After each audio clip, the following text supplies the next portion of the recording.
David's demolition day has arrived. Today, Goldman Sachs will begin laying off up to 3,200 employees, 6% of its total workforce, as part of its largest cost-cutting effort since the 2008 financial crisis. The bank has been hit hard by the market downturn and deal-making drying up, plus its highly anticipated plans to build a consumer business failed to find any consumers. We're sure CEO David Solomon will have more to say about his restructuring plan on Goldman's earnings call next Tuesday.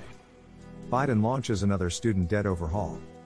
While the Biden administration's student loan debt wipeout is held up in court, the Education Department is moving ahead with another student debt revamp to lessen the burden for borrowers. This proposal would change the rules of existing income-driven repayment plans to slash the payments millions of borrowers need to make on their loans by more than 50%, allowing them to pay off their debt more quickly.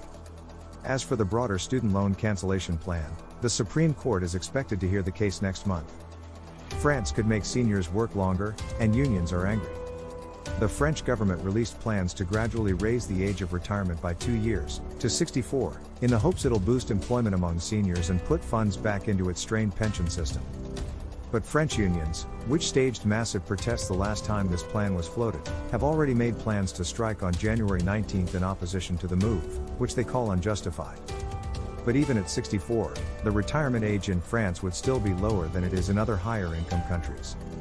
Microsoft is reportedly preparing for its largest startup investment in history, a $10 billion stake in OpenAI that could value the research lab at $29 billion. OpenAI is the creator of potentially groundbreaking AI tools like ChatGPT, the multi-talented chatbot that can code in Python and help high schoolers cheat on English essays. What's in it for Microsoft? The company has already invested $1 billion in OpenAI, but thinks an even tighter relationship would help it better compete with big tech rivals like Google, which reportedly declared a code red over ChatGPT's threat to its search dominance. But Microsoft's AI ambitions go beyond just integrating ChatGPT know-how into its own search engine, Bing. The company wants to use OpenAI's tools in its Office suite, and it's already experimenting with algorithms to help users craft emails in Outlook. So, what is OpenAI? It was founded in 2015 as a mission-based AI research organization by a roster from Silicon Valley's A-list, including Elon Musk. Its stated goal is to develop safe AI for the benefit of humanity. But OpenAI has plenty of critics who have called it out for ethical concerns, a lack of transparency, and abandoning its mission for profits. A slew of buzzy AI product releases in 2022 has startup investors forgetting they ever heard the word metaverse.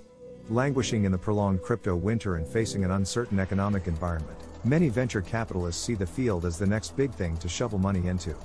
As tractors have evolved to include high-tech features like self-driving capabilities, GPS, obstacle detection, and, soon, with any luck, League of Legends compatibility, they've become all but impossible for farmers or third-party shops to repair.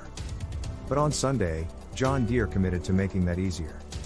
Together with the American Farm Bureau Federation, the company signed a Memorandum of Understanding, MOU, that's aimed at providing farmers with greater access to tools, diagnostic codes, and manuals. Until now, the company's high-tech tractors could only be repaired by authorized dealers due to software locks, which farmers claimed raised costs and caused delays, and even led to some farmers hacking their tractors. While this represents a victory for the burgeoning right to repair movement, advocates are wary of the MOU's lack of enforcement measures in certain sections in the agreement, including one that gives John Deere, or the AFBF, the ability to withdraw from the deal if any federal or state right to repair legislation is enacted. This isn't the first time a deal like this has been made in the private sector. In 2018, a similar agreement was reached between a lobbying group representing Deere and the California Farm Bureau, but many of the promises didn't come to pass. MK. Chicagoans have a lot of time to contemplate what the Bears should do with the number 1 NFL draft pick. That's because Windy City drivers wasted an average of 155 hours sitting in traffic last year, making Chicago the worst U.S. city for congestion, according to INRIX's Global Traffic Scorecard. Traffic picked up in cities all over the world last year, to match, and in some cases exceed, pre-pandemic levels. London was found to be the most congested city globally. Quote, "We are not, and will not be, a climate policymaker." In a speech in Stockholm, Fed Chair Jerome Powell said it's not his job to play climate cop for the global financial system. Powell has heard from critics in both directions that the Fed should play a larger, or smaller, role in promoting environmental sustainability in the financial world. Powell also emphasized the need for the Fed to maintain its independence, since political influence could disrupt necessary, but unpopular, interest rate hikes to stamp out inflation. Please like, subscribe, comment and share for more.